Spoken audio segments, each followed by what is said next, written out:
Assalamualaikum warahmatullahi wabarakatuh. Halo semuanya.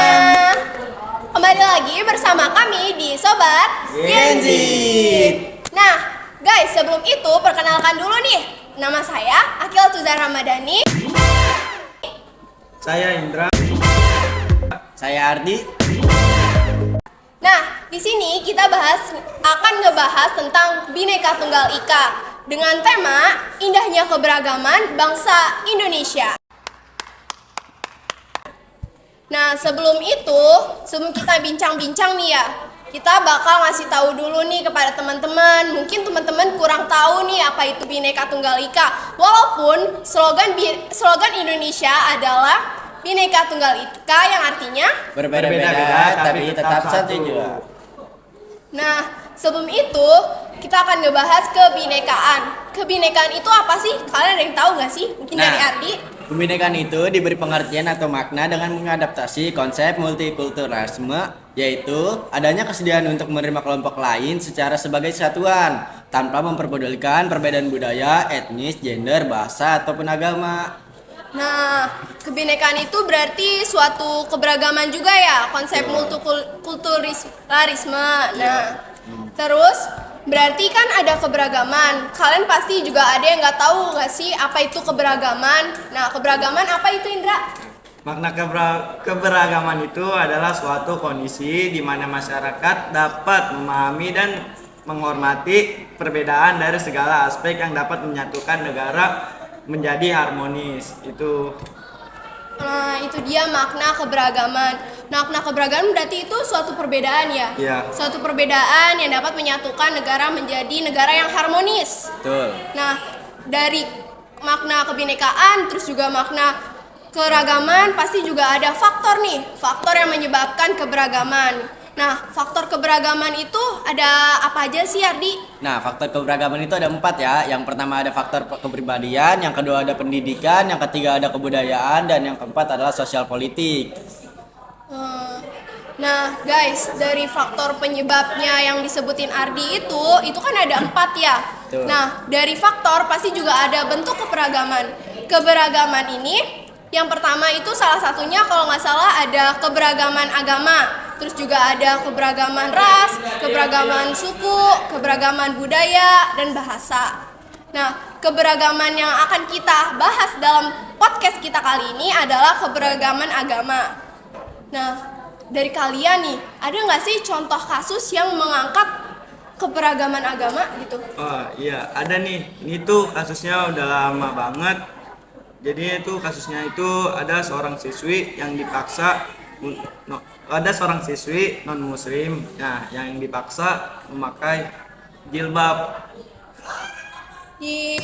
Itu kira-kira kayaknya aku juga pernah dengar itu kalau nggak salah udah lama banget ya? Iya, ini di tahun 2021. 2021. Kalau nggak salah di Kota Padang ya? Iya. Nah, guys, ada salah satu kasus yang bakal Indra kasih tahu. Ada salah satu kasus di salah satu kota Padang, yaitu SMK negeri ya. Betul. Nah, bagaimana sih tanggapan kamu tuh dari contoh kasus yang akan dibahas ini? Nah, tanggapan saya nih. Nah, kita balik lagi nih ke topik. Topiknya seorang siswi non muslim di SMK negeri dua kota Padang dipaksa oleh pihak sekolah untuk menggunakan jilbab. Nah, jilbab sebagai salah satu identitas yang paling kentara bagi seorang muslim secara seenaknya dipaksakan oleh lembaga pendidikan di bawah naungan pemerintah kepada siswinya yang tidak sesuai dengan agama maupun keyakinannya. Nah, Indonesia sebagaimana sudah menjadi takdirnya adalah sebuah entitas yang lahir dan tumbuh berkembang di atas kebinekaan agama, etnis, ras, antar golongan, bahasa, dan budaya. Ada beberapa contoh yang menyatakan telah menjadi bagian dari kehidupan anak-anak bangsa. Nah, berarti itu kan salah satu siswi di SMK Kota Padang ya, SMK negeri ya. Nah, kenapa sih SMK negeri itu mengharuskan siswinya itu yang non muslim ya, yang non muslim memakai jilbab? Kenapa? Nah, ini baik lagi ya. Kan siswinya ini kan dia kan keyakinannya non muslim. Iya. Jadi dia tidak berhak dong untuk menggunakan jilbab. Ya. Nah, dan sebaliknya guru atau pekerja di sekolah itu tidak seharusnya memaksakan dia untuk menggunakan jilbab. Nah, apalagi kan sekolah ini kan sekolah negeri. Nah, sekolah negeri sebagaimana entitas persamaian persatuan kebangsaan dan keterbukaan merupakan garda terdepan yang mendidik siswa-siswinya untuk menjadi agen-agen pemersatu dengan segala keunikan di antara mereka. Nah, terus pemaksaan keyakinan dengan dalih peraturan sekolah tentu sangat memalukan yang dilakukan kepala sekolah Benar banget. beserta perangkanya. Sungguh tidak pantas kan? Benar, benar. Seorang yang mengambil kebijakan bersikap sangat erogan memaksakan apa yang diyakininya kepada siswinya yang jelas berbeda agama atau keyakinannya. Nah, masalah ini muncul ke permukaan akibat adanya media sosial yang membukakan mata publik nasional. Orang tua siswi yang tadi dia mengunggah video perdebatannya dengan sekolah yang terlihat memaksa aturannya pada siswi tersebut. Nah, tanpa adanya media sosial susah rasanya masalah ini mencuat ke masyarakat luas hingga sampai ke telinga Menteri Pendidikan dan Kebudayaan. Itu guys. Nah, guys, itu contoh kasus yang menyangkut tentang keberagaman agama. Ya. Nah, itu kan tadi berarti ada dampak positifnya juga dari media sosial ya, karena tadi orang tua siswi ini mengunggah perdebatan dengan sekolah yang terlibat memaksakan seorang siswi tersebut untuk memakai jilbab, padahal siswi tersebut itu adalah non muslim. Nah, terus aku mau nanya lagi deh, kenapa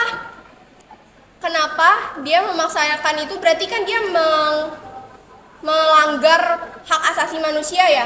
Iya. Itu bisa juga kena pasalnya loh ya guys. Pasalnya itu ada di pasal 28 ayat 4 guys. Terus respon dari orang-orang sekitarnya tuh gimana sih? Kalau responnya itu ya pasti tidak pantas lah ya. Kejadian tersebut itu cukup memperhatinkan karena diduga dilakukan oleh tenaga kependidikan di sekolah negeri yang harusnya mengutamakan nilai-nilai Pancasila dengan inti penghormatan terhadap nilai kebinekaan guys.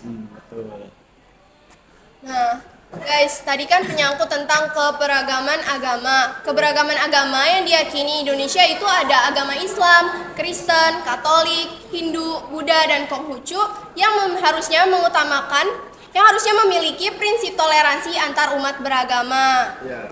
Nah, ini tuh juga bisa kebebasan dalam beragama dilihat dengan Undang-Undang Dasar 1945 pasal 29 yang menyatakan bahwa negara berdasarkan atas ketuhanan yang Maha Esa dengan menjamin kemerdekaan tiap-tiap penduduk untuk memeluk agamanya masing-masing dan untuk beribadah menurut agama dan kepercayaannya. Jadi ini tuh kayak gak bisa dipaksain gitu loh guys, sesuai dengan agama yang dianut dari siswi tersebut. Ya, betul sekali. Nah, selain dari itu, ada lagi nggak sih contoh kasus yang menyangkut keberagaman agama? Nah, ada lagi nih contoh kasus kedua, ini termasuk kasus intoleransi.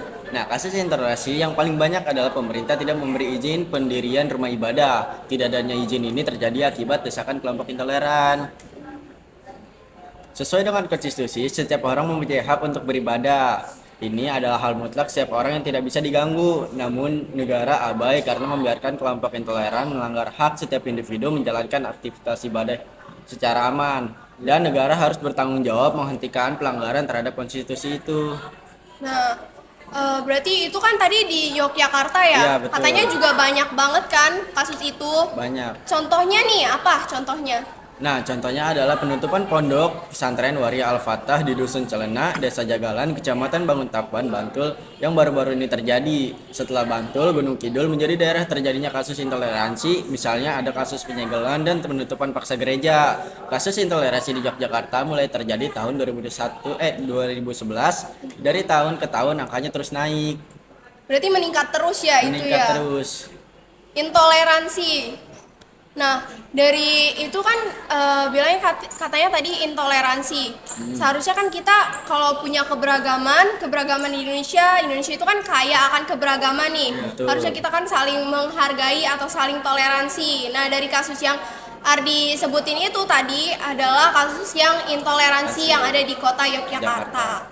Nah, dampak positif dari keberagaman itu apa sih menurut Ardi sendiri? Dampak positif dari keberagaman, contohnya menjadikan Indonesia sebagai negara yang dikenal dengan nilai pluralistik. Indonesia memiliki suku dengan jumlah lebih dari 1340 dengan bahasa daerah sekitar 718 dan kepercayaan serta agama yang beragam. Artinya Indonesia dilihat menjadi negara yang mengakui dan melindungi keberagaman itu sendiri. Nah, di sisi lain, keberagaman juga memiliki dampak negatif. Contohnya, konflik antar suku, agama, dan ras. Pada dasarnya, tiap kelompok tidak pernah mengajarkan kekerasan ataupun anggapan kelompok lain lebih rendah. Namun, sikap supremasi atas nilai yang dianut tiap individu adalah hal yang tidak dapat dihilangkan. Maka, bagaimana cara untuk menjaga agar keberagaman yang ada di Indonesia tidak menjadi benih dari perpecahan bangsa? Nah, bagaimana caranya nih? Menurut dari kalian berdua, bagaimana cara untuk menjaga keberagaman yang ada di Indonesia ini agar bangsa kita ini tidak menjadi terpecah belah atas keberagaman yang ada? Nah, mungkin dari Indra dulu. Mungkin caranya adanya sikap saling menghargai dan menghormati. Dalam hidup bermasyarakat, perbedaan adalah hal yang tidak dapat dihindarkan. Perbedaan ini tercipta oleh karena anggota masyarakat itu tersendiri. Maka penting untuk mengakui perbedaan itu lebih lagi. Perbedaan itu harus direspon dan dengan sikap yang saling menghargai. Dengan sikap ini, maka perbedaan dalam keberagaman akan menghilangkan akur perpecahan yang dapat terjadi. Nah, tadi itu kan adanya sikap saling menghormati dan menghargai ya, yang tadi kayak kita bilang ya. Kalau misalnya kita keberagaman itu harus kita saling menghargai, harus saling menghormati agar tidak adanya perpecahan. Nah, selain itu ada lagi nggak nih? Sikap kita. Ada lagi. Apa lagi nih? Yang itu mencerminkan sikap bertoleransi. Sikap toleran adalah sikap yang mengakui dan menghormati perbedaan dalam lingkup bermasyarakat. Dengan mengakui dan menghormatinya, kita juga memberi ruang pada tiap individu untuk mengimplikasikan nilai yang dianutnya meskipun berbeda dengan nilai yang kita percaya. Bener banget guys, kayak yang tadi aku udah bilang ya, kalau kita tuh harus saling bertoleransi, karena kan tadi di kasus yang Ardi bilang itu mereka itu intoleransi. Nah, jadi selain dari menghargai dan menghormati, terus juga tadi ada sikap toleransi. Sikap apa aja nih? Sikap apa lagi yang bisa untuk menghindari? Nah, setahu saya itu ada, yaitu menempatkan kepribadian umum di atas kepentingan pribadi. Kepentingan masyarakat atau kepentingan yang lebih luas haruslah diprioritaskan. Alih-alih kepentingan pribadi, konflik yang terjadi dalam masyarakat yang plural dapat terhindar dengan sikap musyawarah untuk mufakat pada kepentingan yang lebih besar dan menghilangkan sikap supremasi golongan. Supremasi golongan, itu sikap apa sih?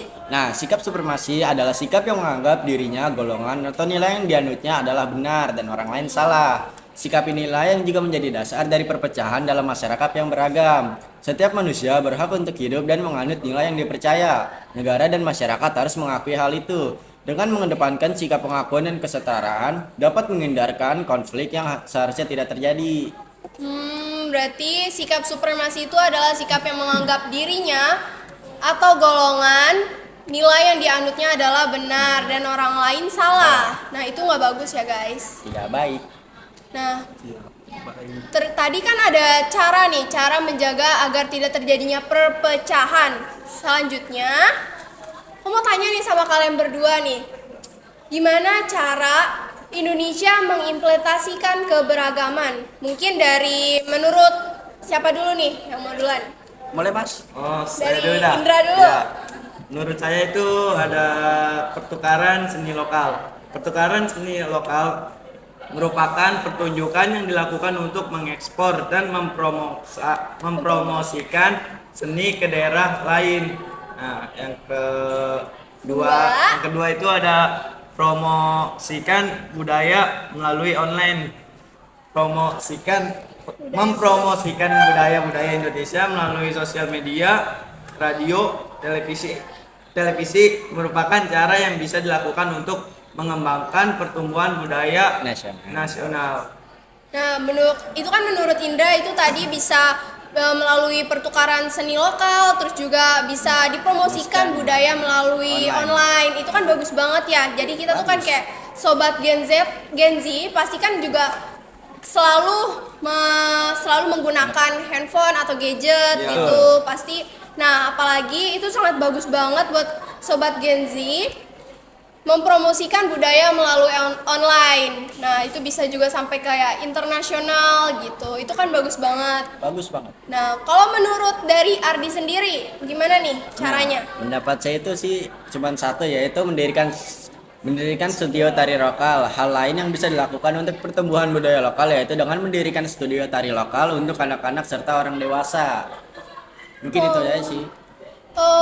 Itu juga bagus banget guys. Kalau studio lokal tuh studio tari lokal ya. Studio tari lokal itu kayak tari daerah gitu, kayak dari tari piring, tari saman atau tari yang lainnya gitu. Itu bisa mengekspor, Mempromosikan tari tradisional ke go internasional gitu.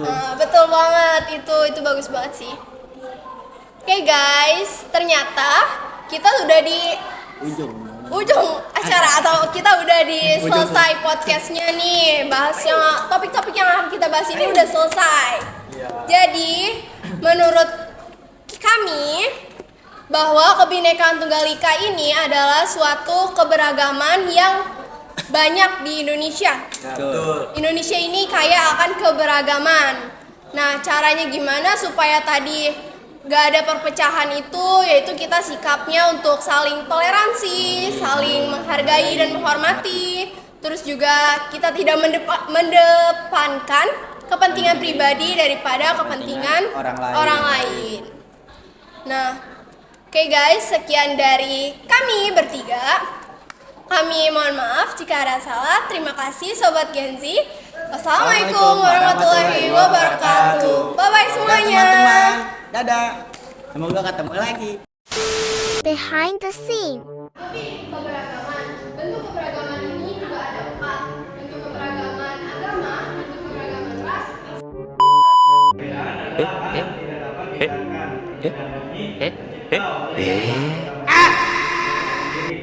Maka penting untuk mengakui perbedaan itu lebih dalam. Di daerah gitu, kayak dari tari piring, tari saman, atau tari yang lainnya gitu, itu bisa mengekspor. Betul banget, itu bagus banget. Oke guys.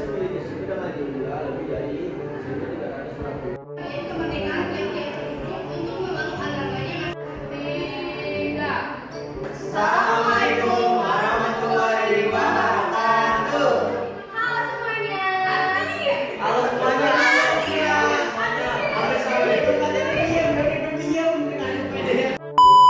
Ibu tadi telepon.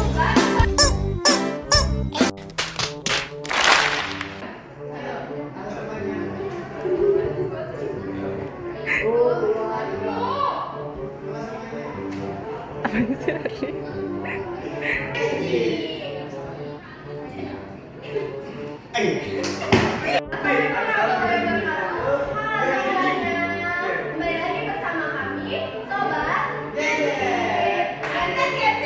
Gen Z. Sobat Gen Z. Yeay, bertemu lagi dengan saya, Akila. Saya,